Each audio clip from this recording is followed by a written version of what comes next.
Good day mga paps! So matagal-tagal tayong walang scooter vlog. So mag-scooter tayo ngayon. Let's go! Samahan niyo ako.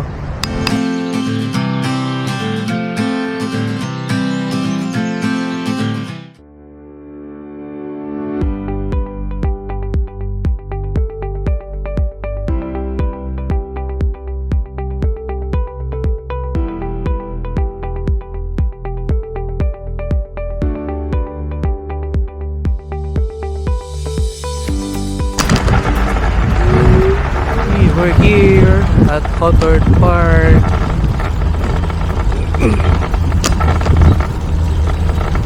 Nakapuno-puno. Ay, wala ka dahon-dahon.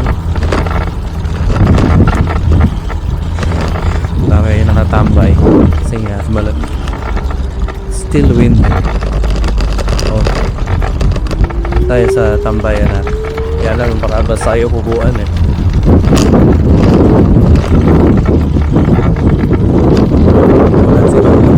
Pero buti na lang clear ang sky today. Mukhang wala pala. Hey! Isa sa mga barangay Perry Vancouver is Gulan. Kapag dito sobrang ulan, halos walang tigil. Minsan dalawa, tatlong linggo walang tigil ang ulan. Pero yung ulan na may hinalang tipong parang ambon. Hindi naman sobrang lakas na kagaya sa Pilipinas, yung malakas na Rio. Dito very lang naman, moderate, parang rain shower. So hindi talaga lumalas pag sobra yung ulan. May times naman fast, pero hindi naman patuloy. Kaya ayun. Pero pag summer naman medyo mainit dito sa Vancouver. Ayun! Yan, polo ito. Hindi tayo dito. O tayo sa may polo basa. Tingnan niyo mga puno o wala na ako. Ayun, kasan. Tupo tayo sandali. Ay, basa nga. Hindi basa. Dito tayo sa may shade. Dito na lang sa mayroong may shade. For sure dito.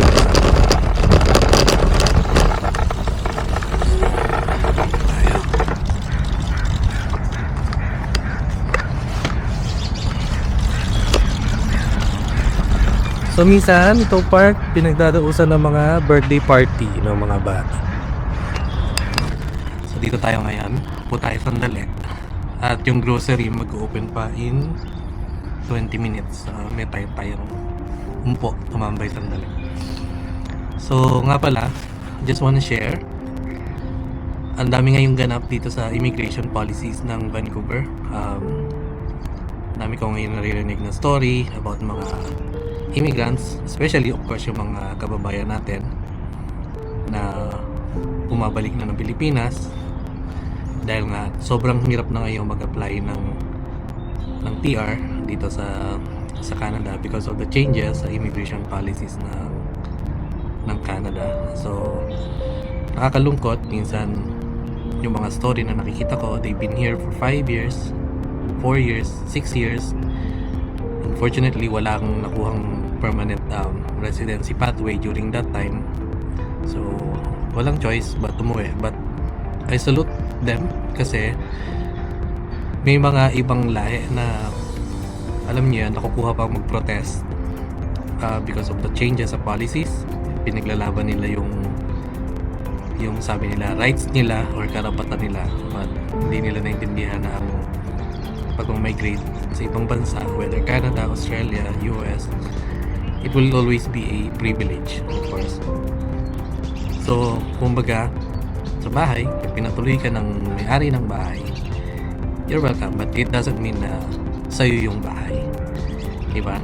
So, may mga nagrarally pa. So, but I salute the kababayans na kahit na hindi nakakuha ng permanent residency, they choose to just move on, go home, Dahil wala na naman mangyayari kapag nag-rally ka, di ba?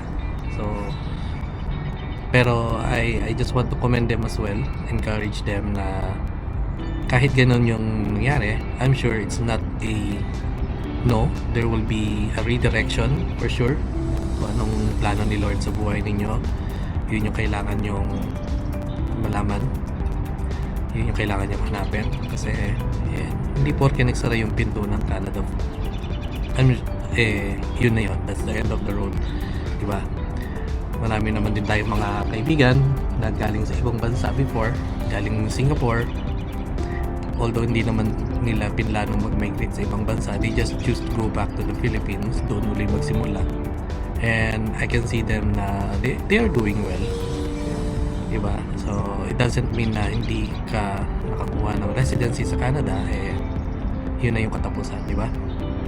So yeah, tuloy-tuloy lang. Alamin niyo yung plano ni Lord para sa inyo.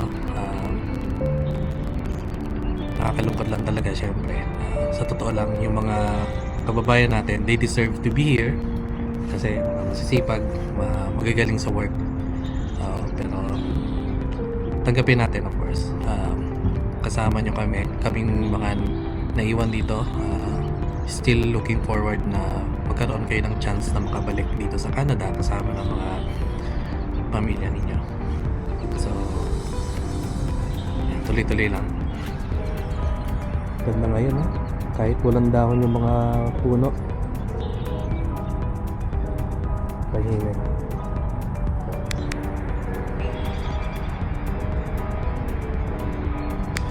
So, by the way, itong inupuan natin is yung covered area.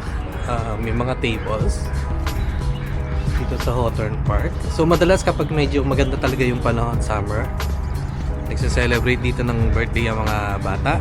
Dito sila nagpa-party. Minsan kung wala mong table, meron sila mga tent, may dala-dalang portable tables. And itong mga tables na to, unahan lang yan first come first serve. So ibang ginagawa, maglalagay na ng tablecloth at something on top, diba? Pupunta ng, kunwari ang party is 11 AM, so pag lalagay na sila, someone will come here, maglalagay ng tablecloth para lang makita na mayroon na nag-reserve. Ganun lang naman. So pahirapan lang naman kapag summer. Pero kung spring medyo mahirap din ang spring. But this is free for the public to use. Kaya ang memory ng mga bata dito is birthday party sa mga park. Kasi talagang libre, malaking matitipid ng mga parents kapag dito kayo nag-celebrate. Tapos, actually, karamihan yung mga ibang lahi, pag nag-birthday naman ng kids, mga locals, Canadians, mga white, basta yung iba-ibang lahi. Usually ang pagkain napakasimple lang naman mga finger food. Ang hindi nawawala, pizza, mostly pizza, tapos mga chips. Yun lang, ganun lang ang handa nila. Unlike sa mga birthday na mga Pinoy, kompletong meal yan, di ba? So may pansit or spaghetti, may rice, may ulam, may dessert, may kakanin, di ba? Ganun ang birthday ng mga Pilipino. Pero dito sa yung mga locals talaga, yung talagang mga ibang lahi, pizza lang, saka chips lang, okay na. Saka mga tetra pack na juice. Ganun lang. Di ba? Samantalang sa Pinoy, complete meal. Meron ka pang take out for sure. Di ba? So yeah, I think yun lang for today's video. Konting catch up, konting kwentuhan. At yeah, panoorin nyo yung aking next video. Kung di ka pa nakasubscribe sa aking YouTube or Facebook, please subscribe, like, and follow. And yun lang. Bye! Ingat!